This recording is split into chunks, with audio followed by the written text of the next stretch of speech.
you know, players kind of doing the disappearing act for them, has made things a little bit difficult. Knights as well. I mean, I don't really know what to say about Knights. We'll talk about them in a little bit because there's plenty to talk about the fact that this team is as good as they are. Nate, TYDE, I mean, he has been a bit of an icon for this team, but just no matter how much of an icon he's been, guys, it just hasn't been enough. Yeah, TYDE have kind of scrapped together this stage, really. The fact that they're even still here is a credit to those that have remained and the team's ability to sort of muster something together to be able to play out the stage. They do still have quite a bit of experience on this roster, including international experience for a lot of these players as well. But with such a short time frame and such short notice, gathering something that was going to compete for the top two was a long shot at the least. It was a huge long shot for them to be in that discussion. So they're really just here for a bit of fun, to see if they can collect the scraps and get a couple of wins on the board and try to set themselves up for next year. Are those two boys wearing their Fnatic stuff? Is that what I'm seeing right now? Come on, Bit of a throwback. It is a little bit of a throwback for one more than the other. I mean, there's, you know, I don't want to by any means diminish this roster, Xenox, but I do think that, you know, just to talk about it bluntly, as Guz has put it, you know, they've scrapped together the roster and they're still dangerous. That's the worst part, is like the roster has some pretty nutty players on their team.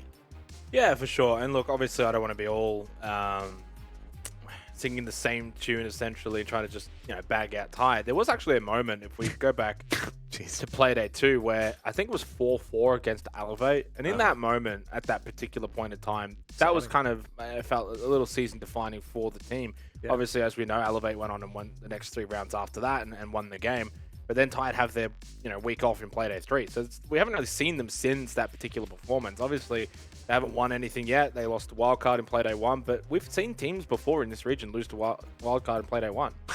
Day 1 Wildcard is actually a different beast. Like, they're actually really good. So they maybe got the short end of the fixturing.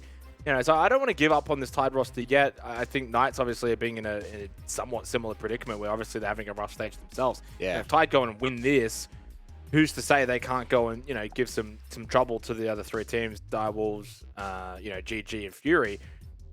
The players on that team of TYDE are very good caliber players. If they can click and find some form, I think they could actually end up having a decent end to the stage. A lot of it maybe relies a little bit on tonight. Can they find some form? Can they find some confidence really within themselves? And also, what were they able to achieve in the week break, or technically almost 2-week long break that they've had, to sort of go over some things for a team that obviously, that was sort of said before, put together last second. Yeah. They've actually had a little bit of time. So I'm curious to see if they've done much with that time. Well, we certainly saw Game and Gladiators kind of reap the rewards of a 2-week break. They did a lot of prep work heading into their match, and the question now lies probably for me more so on the Knights. What are they going to do? Because this roster probably, in my eyes, looked the scariest coming into Stage 3, guys. Obviously, probably outside of Elevate, I guess, maybe give and take. But with Speakeasy jumping ship to the Knights, this just looked like a star-studded roster that unfortunately haven't delivered. Yeah, as the weeks have gone on, I think it's become more apparent, and probably should have been somewhat obvious with hindsight, that taking out Quiz and bringing in Speakeasy, whilst an upgrade in some description, is also sort of a side grade in the sense that it was never going to be a one-for-one trade in terms of roles. No. And we're seeing that shuffle now cause some issues for the Knights, some teething issues throughout this stage, and unfortunately they have basically the worst stage for that to take place because it's only 6 games, so they don't have a lot of opportunities to make mistakes. So this is a must-win. We said last week was pretty much a must-win to keep their hopes alive. They are still just keeping their head above water for now, but they're getting dragged down by the rest of the league, and it's becoming harder and harder week by week. This is must-win. We have to just put it out there 100%. Need 3 points, get themselves back into that mid-table fight, and Speakeasy, who has been finding it a little bit rough so far, hopefully can find his feet in this one. Must-win game, and when you look at the backside of their stage, Xenox, you know, they've got TYDE, but then they go up against GG and Direwolves. you know, this game really, if it wasn't already crucial for, you know, the major and things like that, the confidence that they take from this game is going to be absolutely key. Yeah, and look, somewhat similar to TYDE as well, where, you know, you run into Elevate Playday 1. This was an Elevate team that obviously looked very, very good. They came into the stage with some, you know, new dynamics and approaches to what they wanted to sort of bring, and clearly, you know, overshadowed Knights completely. Knights then lose to Fury. Fury is obviously up and coming and doing very well. Knights then get past Wildcard, and what was essentially Wildcard's almost sort of last hurrah, if you will. Yeah. So if the Knights do win this and they can get some confidence from it, they obviously, as I said, play the game of Gladiators next week. That's 6 points v 5 points. That's basically the matchup. It's one way you can kind of look at it. And the winner of that kind of keeps their stage alive in the hopes of reaching the major, and the other one probably then succumbs. And then they actually get the week off in Playday 6. That actually then sets them up for a perfect, you know, match with the Direwolves in Playday 7. So really, they have to come into this with the mindset that as long as they take care of their own games and they win all of their remaining games, they can still make the major. Yep. That's the mindset that they need to have. But this is a team that's just been struggling across the board. When you look at some of the statistics, you know, Juicy obviously playing that sort of support role, but in the past has always been able to provide some really good numbers. At the moment, I think he's actually like rated last at the moment. So I'll quickly confirm it. Yeah, he is. So he's dead last in terms of the numbers. Minus 14 KD is not something we typically see from Juicy. And so this is not the kind of player you would sit back and say, oh, he's playing the support role. Like, no, he's usually like a good solid 1 point kind of rating. And, you know, he's almost really 50% below that. Then you take into account Speakeasy, like I said, you know, coming into this stage, when you look at the roster, adding in Speakeasy just sort of almost felt like it solidified it. 0.82, -6, -2 on the entry. Like, these are really, really bad numbers for such a high quality player. Stiggs has been playing okay, actually +7 on entry, so he's done that role really well. 8-1 to be exact. And then Josh and Sage, we know what they're capable of. They just need a little bit more help. So I'm looking to Speakeasy. I'm looking to Juicy. They've got to join the party here. They've got to get involved, have big games, and I think the team will find some success. Sure thing. Just going to give the audience a moment to wake up from that spiel. Have you we're going to have a look. Did you breathe throughout that, Xenox? Have you passed out? Are you good? You know, that's Hello, talking Xenox. about, you know, Xenox. taking a I think graphic he's passed out. to another bloody level. I tell you what, we're going to the Vita. Oh, he's back. He's back. Sorry, and to keep going. Let's go to the Oh, match. we're going to Oregon, guys. I'm going to let you talk for this one because it's going to be a quick How one long before do we I get have? it. Do I No, have you've 5 got minutes? minimal. You got minimal time, mate. The time's ticking. Again, we have to preface that TYDE don't have a lot of information because this roster's so newly formed. They've only played Cafe Chalet so far, so they're going to diversify their map pool even further, taking out Oregon as the decider in this one. Knights have only played it once recently as well. That was a loss, in fact, quite recently against Fury. That was the 4-7 result, where I think, from memory, that map was actually relatively close and competitive for the most part, but Fury did just edge out. So it sets us up for an exciting game. Difficult to get a read as to necessarily how these teams are going to play it out. But interesting that the Knights did ban out Villa. That's probably the only real flag that I'm raising. 3-1 record on that map. Not particularly bad at all, but the Knights not wanting to go there.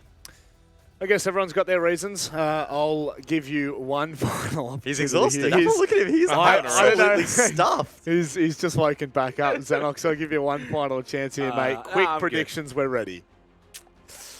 Well, I think we all went Knights tonight, but I might actually change it up. And I'm sensing a TYDE upset. I'm sensing like an 8-7, 8-6 overtime TYDE classic win.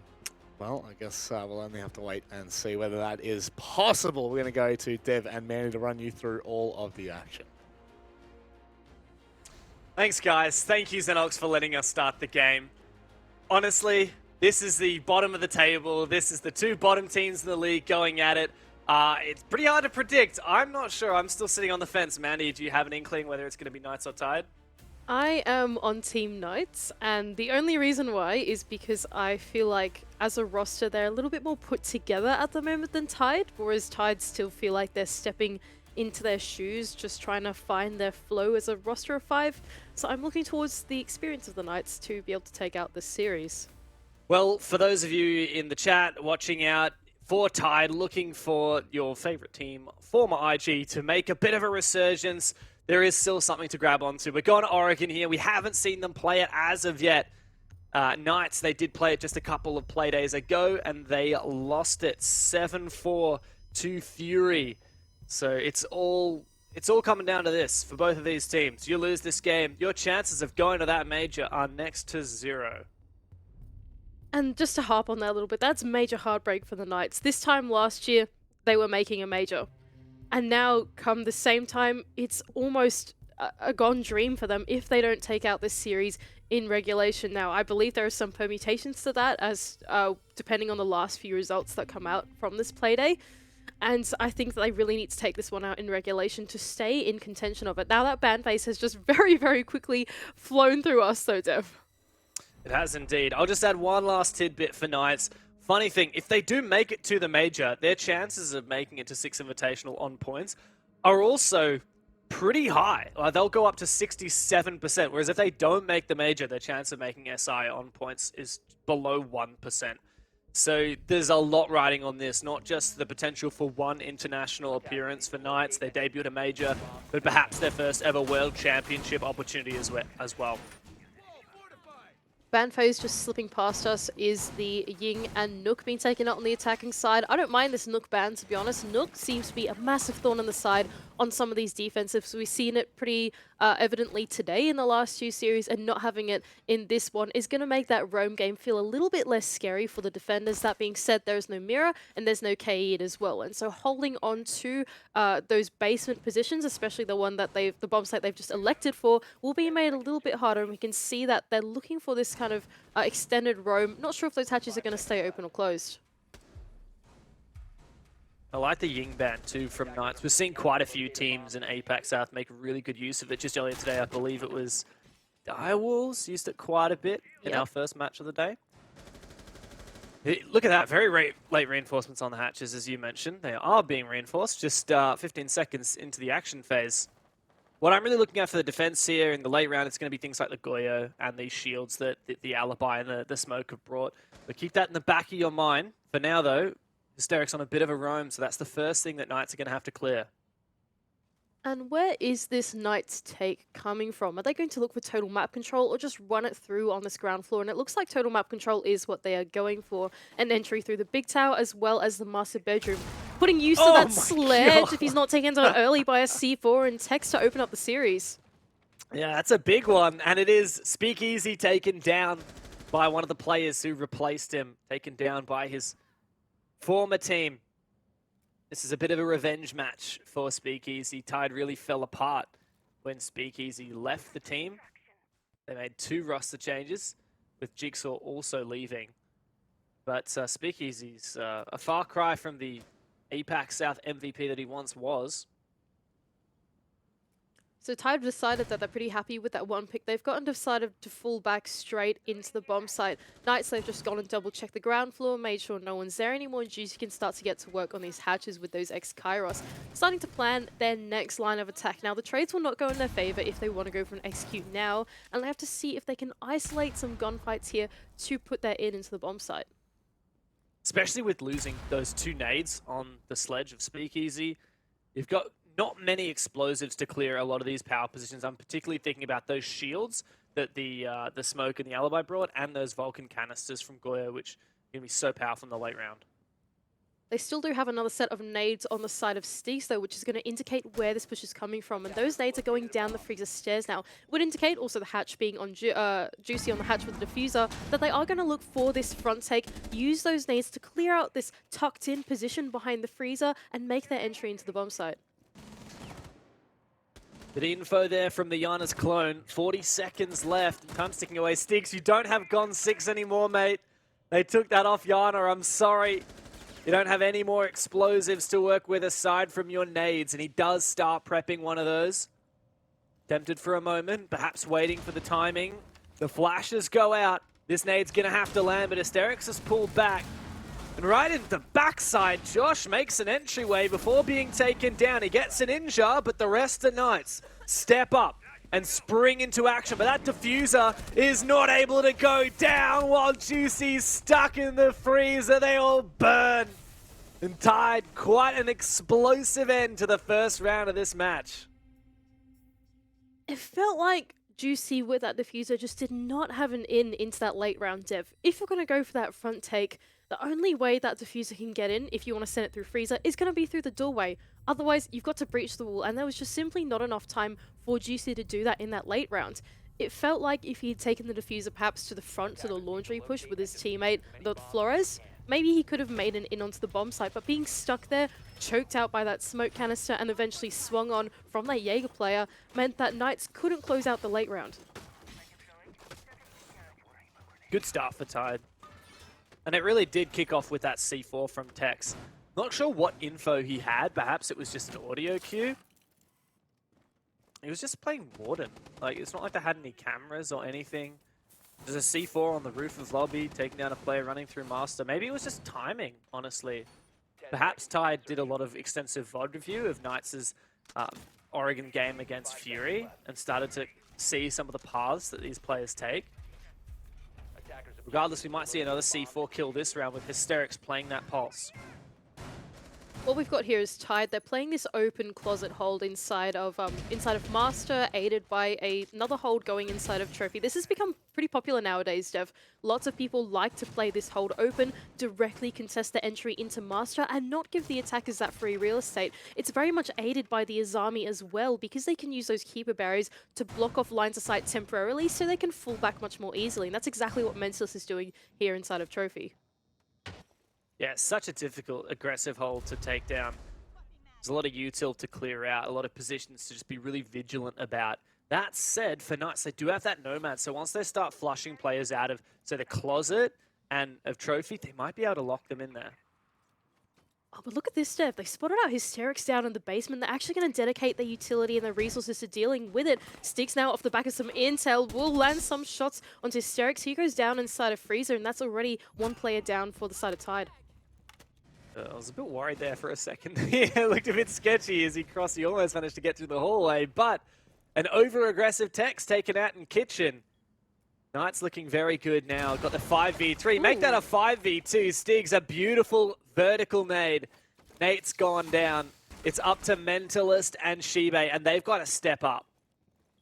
And what a beautiful read from the Knights as well. They read into the roam that was going down on that ground floor and on the basement, and they went, okay, these defenders are isolated.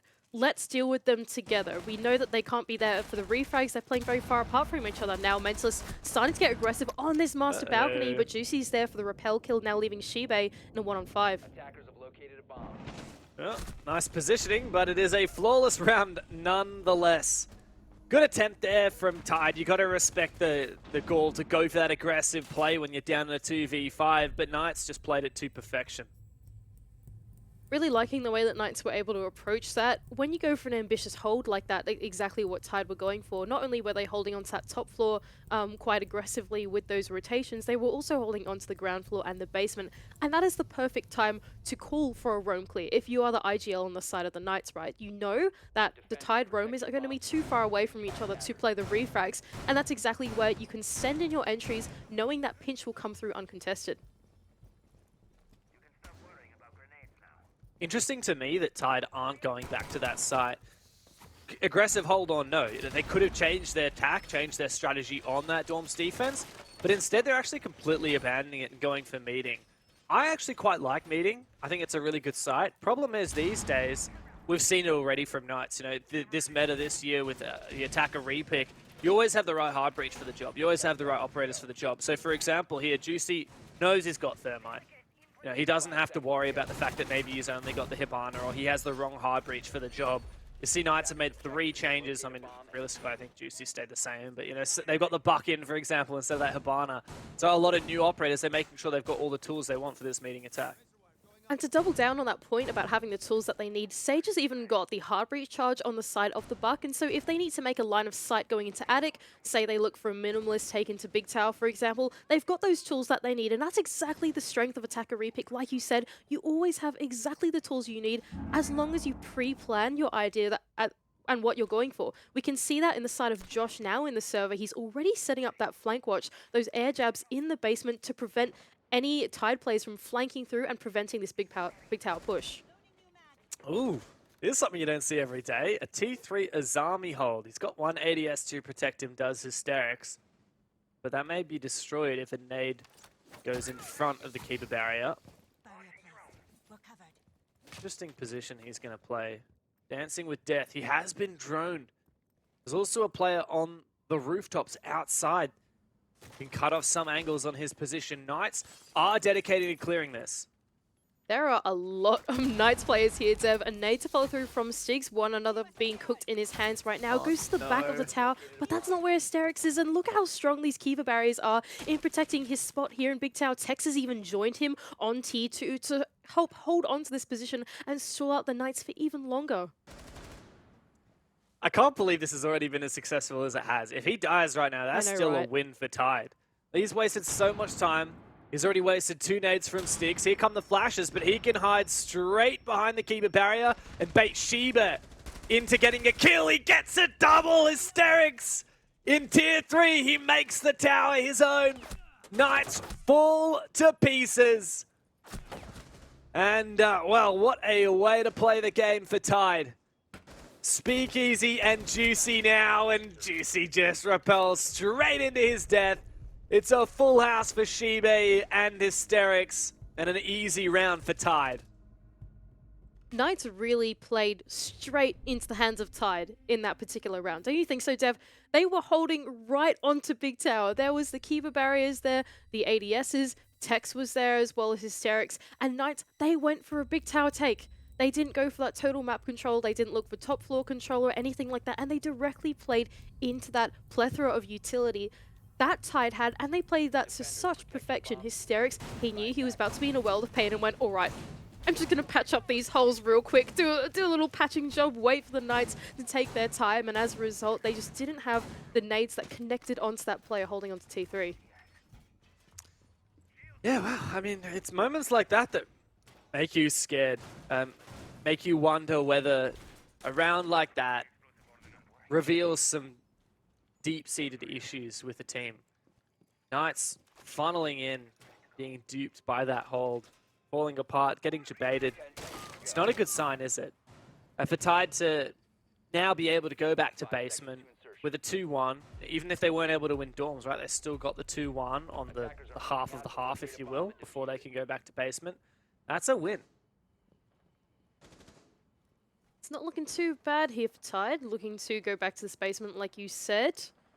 Not doing anything too special in their strategy either. Seems pretty well rounded on the side of utility and positioning that they've got already contesting this ground floor entry. Some plays in big tower, small tower, waiting to see what the Knights have got to offer. But Knights are offering a logic bomb.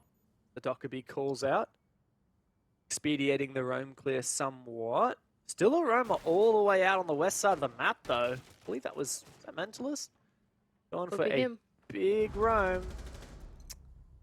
Don't know where he's gone. He's disappeared off the face of the earth. But I guess it doesn't matter because there's action going down left, right, and center. Speakeasy taken out once again. An early death for him, but Sheba also traded back.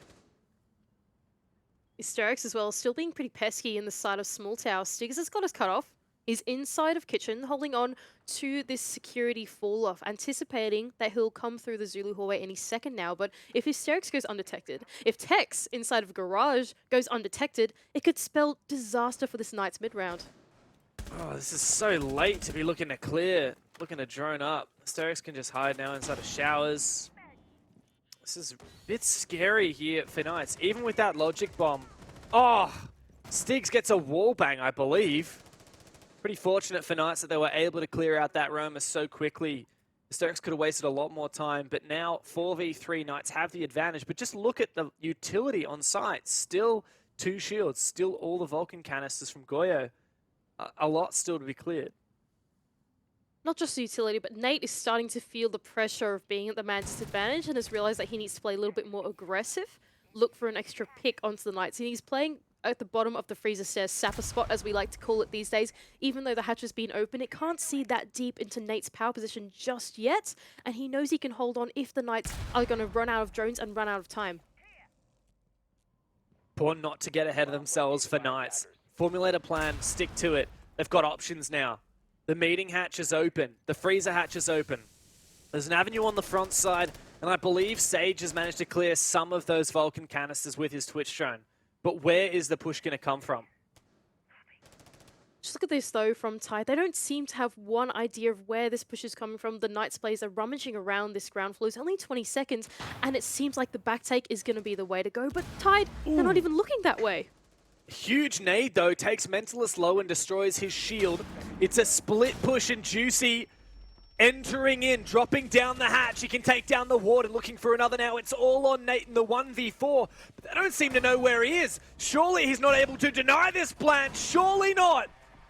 He's got time to make it work in the post plant. He's got the shotty to make the rotate he might need. And he's got the trusty SMG-11 at his side. Sage and Stigs have got to play this to perfection as they fall back to pillar. They've got each other's backs. Nate feels a bit of pressure. The double peek and Stigs with the pistol sits him down.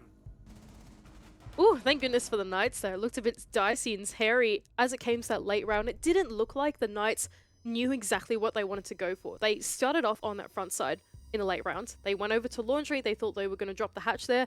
And then as they sent in their utility, they realized, okay, all three TYDE players are actually looking at this front take right now. Let's just completely pivot and go for the back. And by the time that they did that, Juicy was only met with one TYDE player that he had to contest inside the bomb site. He won that gunfight, and the rest of the TYDE players were caught completely off guard. Nate in a 1-on-4 situation. He almost called that one back.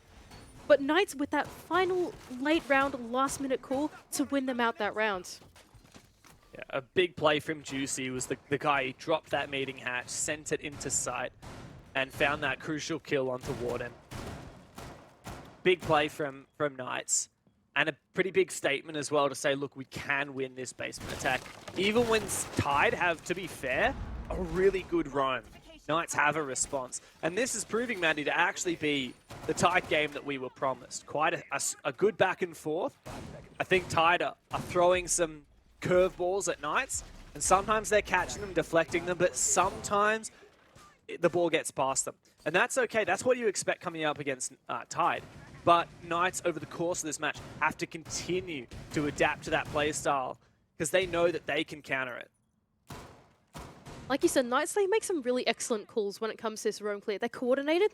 The pinches are always very visually, I suppose, structured. We can see it from this top down just how well put together this Knights roam clears. And they're going for it again, Dev. On this ground floor, they know they have TYDE players that consistently roam. This is the TYDE MO in this series, and they know that they can clear it. Stigs making his way in through lobby. Tex is there on that bulletproof camera, so he has seen the entry come through and is just going to hop off it now, get on his gun, but Stigs can wallbang him anyway, and TYDE down in the man count once again. Yeah, I think that's 2 wallbangs for Stigs in 2 rounds. Both times onto a Jaeger player, with Hysterics being in showers last round. So, yeah, I mean, great calls and great game sense and great conviction from Stigs to just go for that pre-fire. You miss every shot you don't take, and in Siege, that counts through walls as well. Hysterics is going for a re-roam as well. This aggression continuing for TYDE.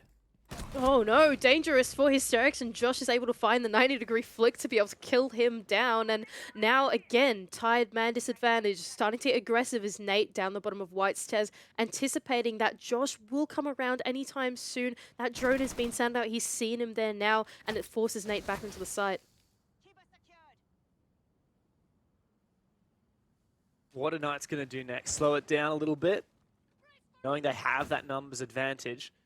It's a bit sketchy as well having the Thermite. Now, can I just have a look? Yeah, okay, so it is the full open hold, so Thermite's not going to be so impactful. But look at the Azami's Kiba barriers. It's going to be really awkward to push into games with those still up.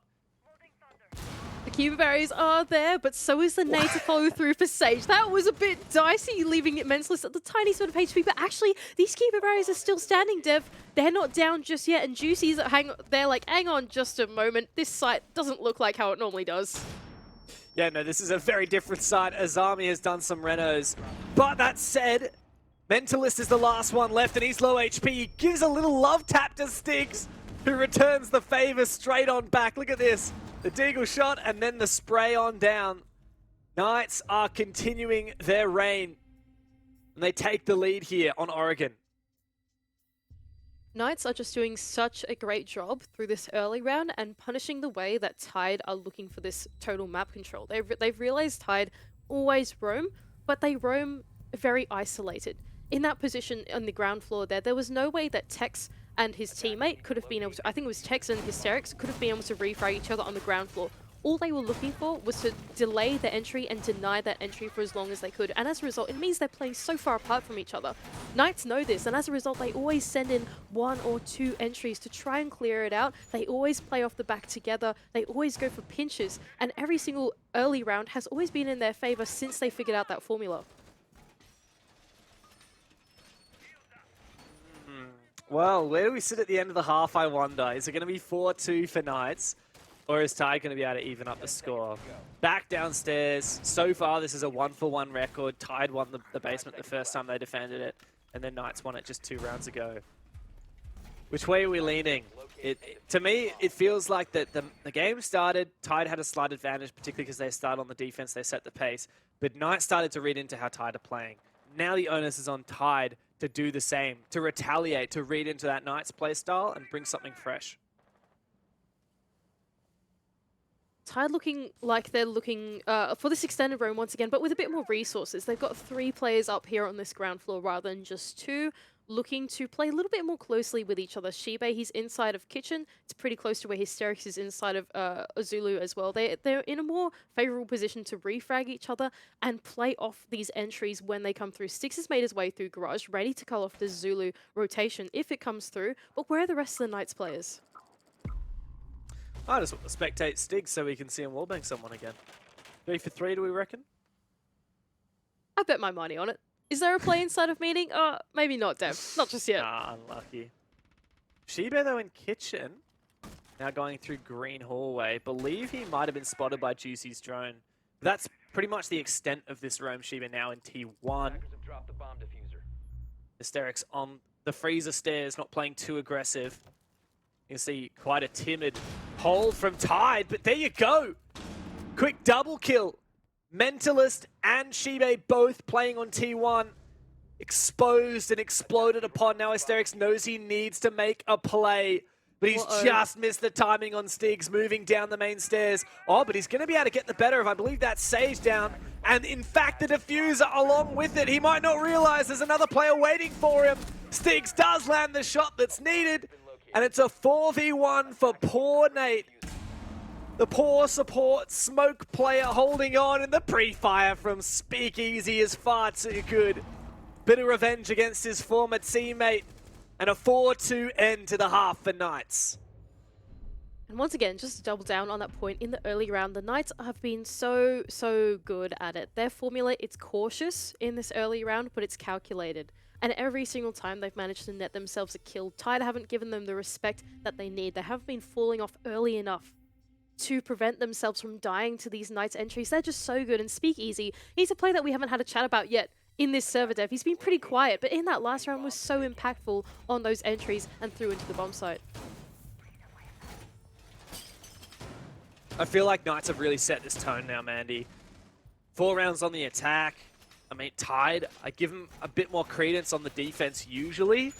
Let me just statistically have a look. Interestingly, Tide are actually an attacker-favored team. They win 40% of their... This is obviously only 2 matches as a sample size, and that was Cafe and Chalet, so 1 defense, 1 attacker side of map.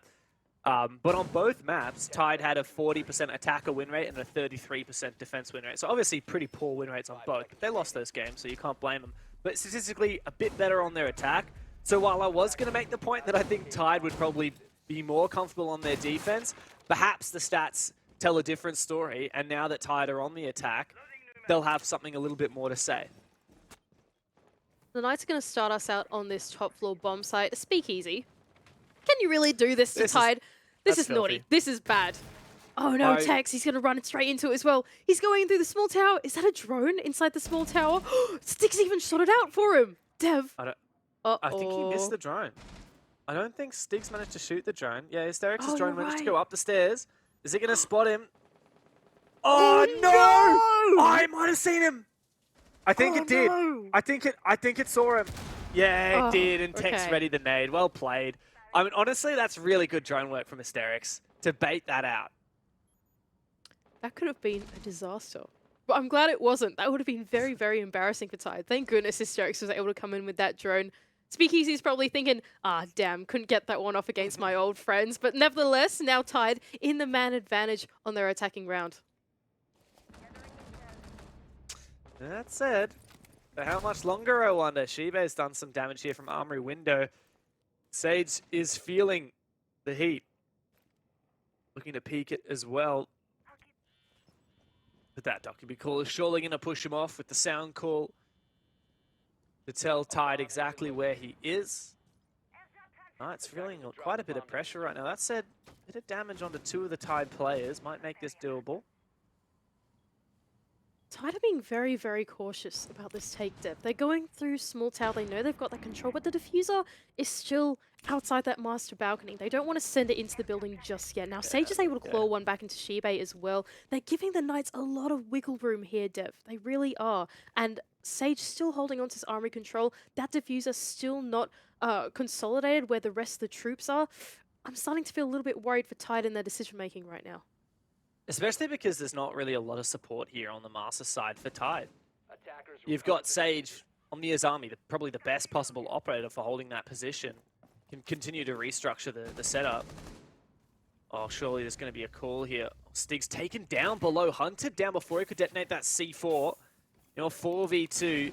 Juicy. Oh, nice attempt there on the swing with the shotty, but it doesn't get it. Now Sage has got a 1v4, finds the first one, finds the second one, got the diffuser in his sights with a Valcam atop of it as well. A 1v2 now. As he hears that air jab, wonders where it might be. They've got to peek him out. They're baiting the shots. They grab that diffuser, and he is finished off. A very close round, but well played from Tide to lock it in. Not bad from Tide through that mid-round. I was starting to feel a little bit nervous for them. They had that diffuser in a pretty odd spot for the control they had on the map, but eventually they decided, okay, let's rotate the diffuser to where our push is going to come from. And that was the small tower side. Through that big window, up the white stairs. Sage almost clawed it back with this 1 versus 4. I can't believe how close that was, but Tide take their time through the mid-round. Make sure they don't get lost in the source. Make sure the diffuser is with the push and eventually close out the round with the numbers advantage. That said, I do wonder if perhaps it was a mistake from Knights to risk take so early in the half, right? Knights had the momentum pretty confidently on their side, 3 rounds in a row at the end of the previous half. And then Speakeasy goes for that risky play inside of small tower. Knights play a bit risky overall, and that gives Tide a bit of confidence. Now that they've stemmed the bleeding a little bit, got around to their own, are they going to be more confident for the rest of this half? Perhaps Knights should have played a bit more conservatively. Look, Dev, I gotta give this one a Speakeasy, right? Can you imagine you're in Speakeasy shoots, right? You're like, okay, this is game day. We're playing against the boys, the old mates on the other team. What do? You rat in the corner of small tower. Of course you do. You see if it catches off your friends, but nevertheless, it doesn't catch off Hysterics. And speaking of Hysterics, this is a pretty fast entry from him on the Iana Stigs. He goes for that quick peek, sees him there, and goes, all right, see you later. I'm not dealing with any of that. Yeah, right. I mean, that was very nearly a very early engagement. Early Dockerby logic bomb as well from Shibe to try and suppress any of those roamers. Bit of a rotate as well. We've got 2 players going blue bunker now. There's no one hard holding elbow at the current moment. Shibe knows that. He's got information. This could be a rush.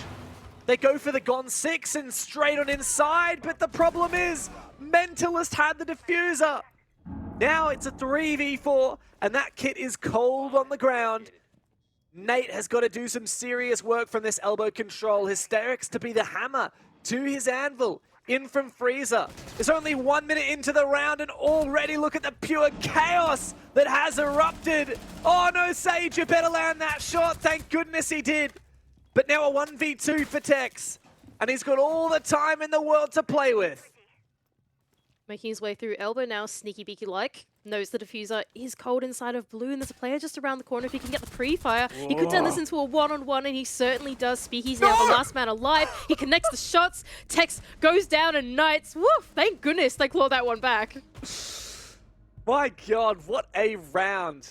The early rush that looked to be an early roam kill to then pivoting to a blue push on the back of the Gon 6 1 minute into the round. On the basis of info as well, to that collapsing. when Mentalist lost the diffuser to a 1 versus 1 finish off Climax, with Tex just not being able to land the shots that he needed. One more bullet and he would have won that fight. But Knights, they do break away here. They've got a 2-round lead here on Tide. And just 1 round away from getting a point on the standings. These rounds have certainly been a little something. Don't you think so, Dev? Yeah, that's one way to put it, man. They've all been a bit yonky splinky. They've been pretty exciting, and every single time we've seen these mid rounds, they've been tentative. Let's say that. They always feel like they have a solution going for them, but then the attacking team calls something different. And I think it's been a really big story in this game is which team can get the lead on the call before the other one. If one team has an idea of what the other one is doing, that intel game typically works in their favor. If one team changes up their push, goes for something different, that's really been the story of this game. Both teams have done that against each other on their attacking halves, and it's just about whether that curveball works or whether it doesn't work. Knights are going to take us to their tertiary site, in fact. They're not, since off the back of winning that basement floor, and I can only imagine that Tide are going to feel a little bit thrown off by that last round. That was a very odd round for momentum. It's true, but at the same time, it's Tide who set the pace in that last round. They're the ones who decided to go from that really aggressive roam clear to that blue rush. I guess, if anything, perhaps Tide's confidence will be somewhat rattled. They'll be thinking, look, we've taken some chances, we played aggressively, and it hasn't worked. We're playing slow, and maybe that's the way to do it. Maybe we start playing more slow and methodical, but that's Knights' game. That's the way they want you to play. So perhaps not. And in fact, it is Hysterics who's being single live droned all the way up White Stairs here. This is usually a pivotal area of your control. Up on the top floor inside of kids' dorms. You can see that's where Juicy resides. And Hysterics could be on the verge of taking him down. That said, he reveals his position by spraying on out. Look at the way he has managed to snake his path all the way upstairs. That rotation hole is causing him some problems, though. Juicy's just on the other side now, playing by that bunker, and Hysterics seems to know what the deal is. Now, the Knights, they're making Big Tower their power position. This is the Knights' MO. Every time we see them play meeting, they always whip this out from their strap book. I love watching it. And it's Speakeasy, that's the one in the smoke. So if they want to pinch out this Big Tower position, Hysterics making his push from Attic is going to be very important. But he's about to be punched out, and he looks away at just the wrong time. That player at the top of Armory starts to back off now, so he's safe for just a little bit longer. Yeah, Hysterics has no idea how lucky he is. Wait a second, Mentalist. You haven't cleared kids yet. Juicy's still sitting in there, and he doesn't realize that there's 2 players just on the other side of this doorway. The drone comes on in, and now Juicy flashed on out. He drops the hatch. A wise move. And that map control is seceded now to Tide. Tex was unable to punish him on that retreat. Just missed out on the timing, and still no blood has been spilt this round. Oh, but hang on, that vertical pressure's coming through, though. Nate starting to get his way into security. It's forced Juicy to fall off that freezer hatch and now start to contest Hysterics, sorry, not Tex, inside of Zulu. Oh, that peak being so close as well. Hysterics. There's so many close calls in this round. I mean, both of them know where each other are, and Juicy goes on the offensive. Shibe finally starts the exchange, but there's less than 20 seconds left. The kill feed reigns orange, and it is all Tide. Sage now has to retake. He's found the first one. No way! The plan has to be faked, and Tex can hunt him down. Thank goodness he found that kill, because the plant was not secured. But Tide can stem the bleeding once again and close the gap between these teams. And once again, what a strange rounds, especially through that mid-round again. There was so many close calls. There was a player top of Armory that Hysterics almost met. Hysterics ran straight past Juicy as he was going for that top floor clear into Attic. Even though he went back down into the ground floor, he almost got taken out by Nate, who was on the vertical, and he slipped away from that too. It just felt like the story of us following Juicy through that round was just him slipping through the cracks of this attack, but eventually Shibe came along with some really explosive executes somewhere inside of Kitchen, and that threw off the Knights completely, and Tide, they were able to take the round. Like you said, I want to double down. I feel like there were so many tiny moments that round that could have gone differently, and I don't know whether that's something to be said of either of these teams' play styles or just this game in general, this map in general. But man, you could just count the number of times that little things could have gone either way on tiny timings or little chances that were taken. And that's not the way you want to play the game. You want to take your fate into your own hands, all right? And that's what Knights really need to be looking to do. That's what they pride themselves on. I think caution has been the name of this game, Dev. The team that has been more cautious and measured has been the one to take these rounds, and they're the ones that are not getting caught out by these little moments that you keep speaking about and that we keep seeing in the server, because they're taking the time to make sure that things are really actually clear. Hysterics, Speakeasy, for example, the one hiding, ratting inside of Big Tower. Just then, Hysterics not wanting to overpeak particular things like that rotation hole. Even then, Knights not looking for the swing onto Hysterics. Everything is measured and cautious, and we're seeing that every single round. Stockaby's also seen a recurring appearance from both teams. The first Logic Bomb's already gone. Trying to hunt down some roamers. What map control does TYDE have so far? It's a Dorm's defense, and realistically not a lot of map control. Looks like Hysterics has managed to take control of Dining here. I believe he hasn't actually placed an air jab down. Oh no, he's got one just left of the door. He spots out Speakeasy on the peak. There's a bit of damage, but not enough as of yet to warrant a kill.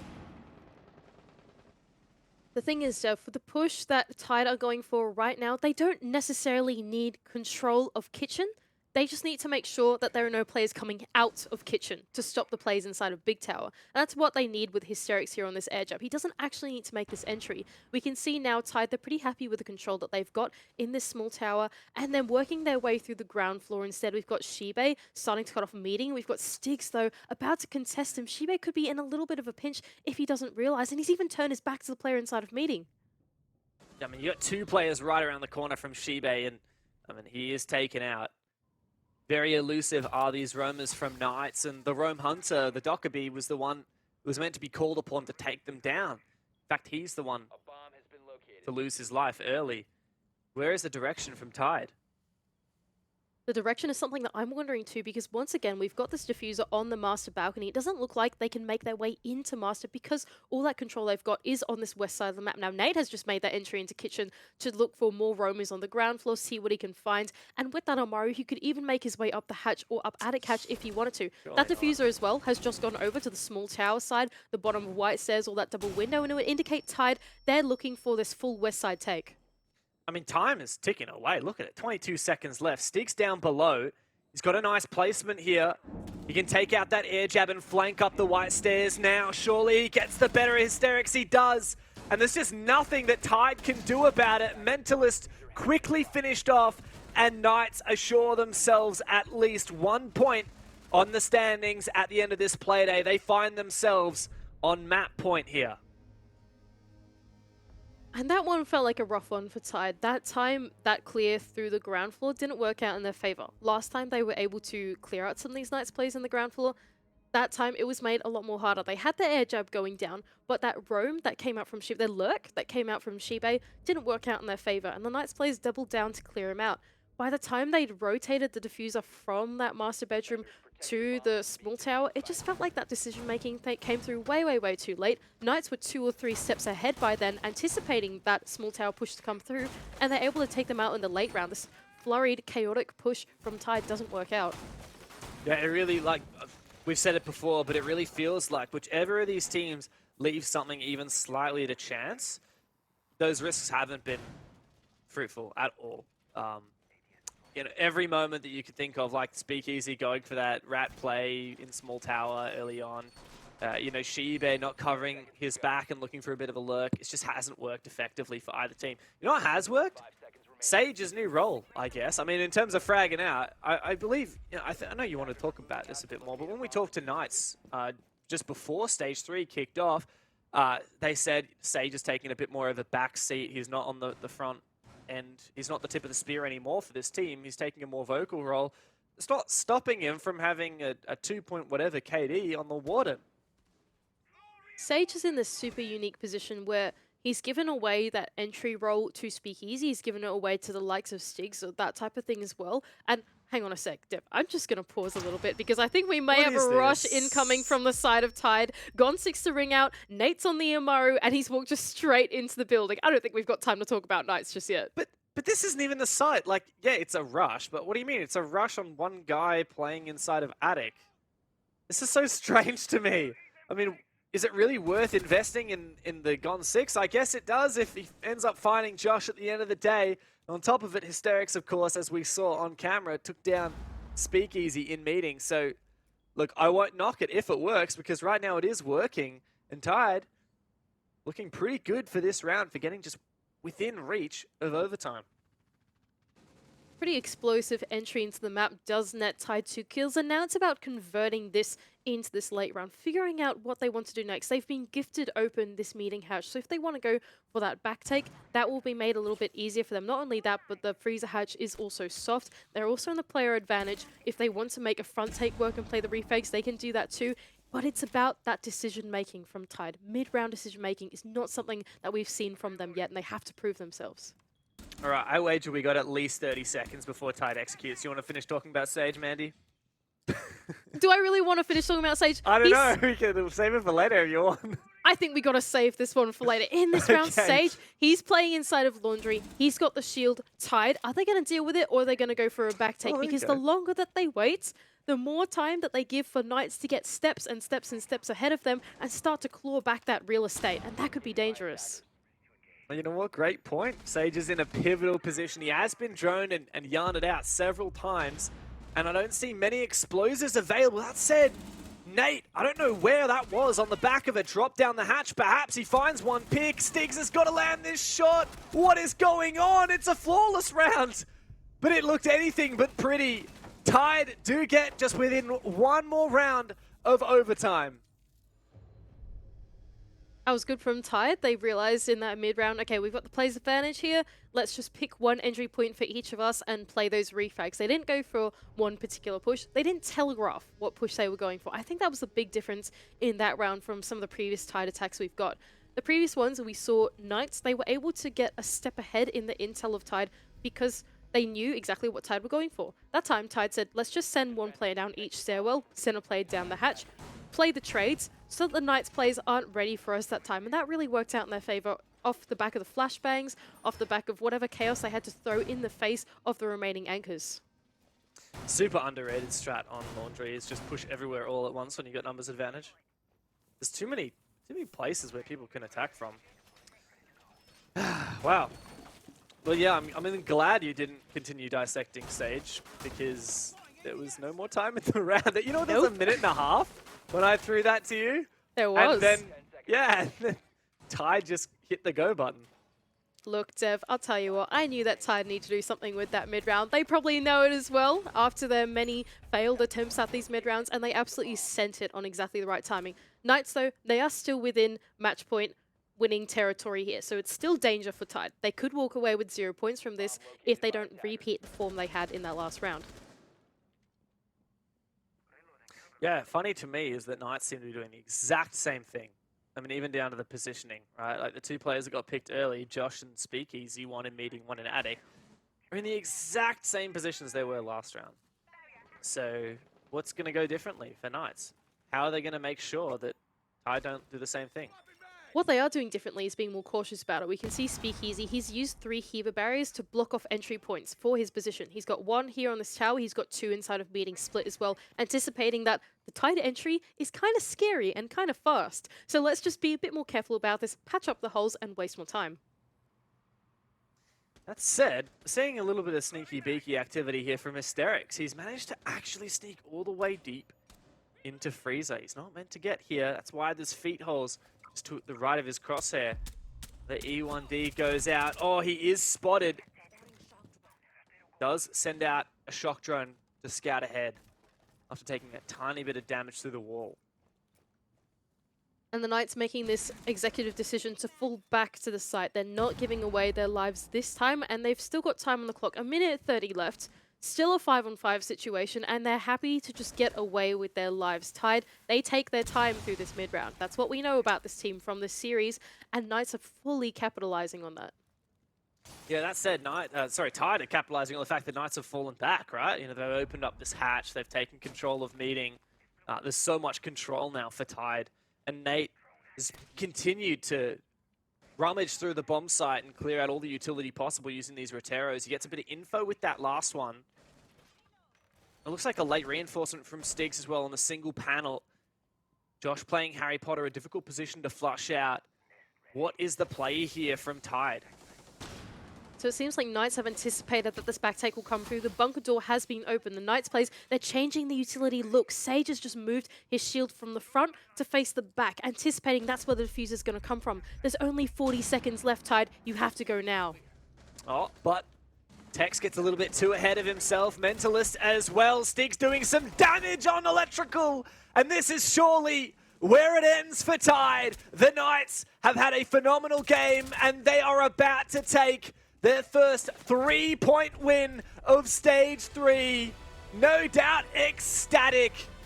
Knights keep their dream of the major alive. And that was just some clinical work from Knights right at the end there. They looked like the team that were ahead of TYDE. Mentally in the game with Intel, even though there weren't directly Intel operators in the game, it just felt like